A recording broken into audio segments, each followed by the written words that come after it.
Being a potato farmer, we're striving to produce quality potatoes, which relies on the use of water. Here we are at basically the start of the River Cam, approaching Cambridge, which is one of our major water sources up until about the end of June. As you can see, we've got good water flow at the moment. During the autumn, we are allowed licences, depending, to take water out of the system and put into reservoirs for use later in the year when the flow decreases. To produce quality potatoes, we need to make sure everything we use is of good quality. Twice a year, once at the start of the irrigation season and once during the irrigation season, we'll take a sample of water, which we'll send away to be analysed and tell us whether there's any factors that we can't use this water source. Here we have our recent addition to the farm, a 100 million gallon reservoir to enable us to store water over winter and apply to our crops during hot spells of weather during summer.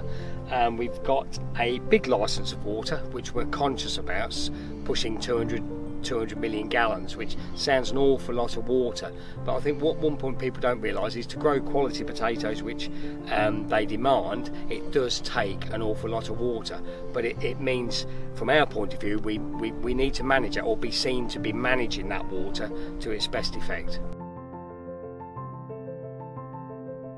This is one of our first reservoirs that was installed on the farm some years ago, which is linked basically between 18 kilometres of underground mains, which links individual farm units to be able to supply water to fields across the farm and other farms that we grow potatoes on. As we use a lot of water on the farm, we need to show we're using it in the best manner.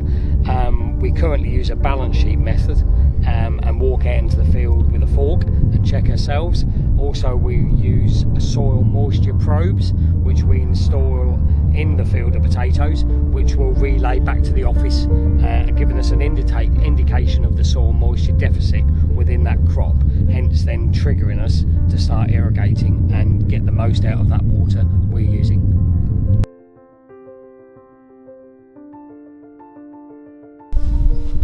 We've spoken a lot about storage of water into reservoirs. We move on to here with our irrigation and the application methods we use. On the farm we've got a couple of systems. We use what we call a rain gun on the back of this, where you've probably seen them in the fields where they span the field, just throwing water over the crop and then returning. And then over here we move to our more probably precise, which we're trying to move over to for water usage, is a boom system, which uses literally a boom which opens out across the field and has sprinkler nozzles that apply smaller droplets of water, and we try and use these in windier conditions.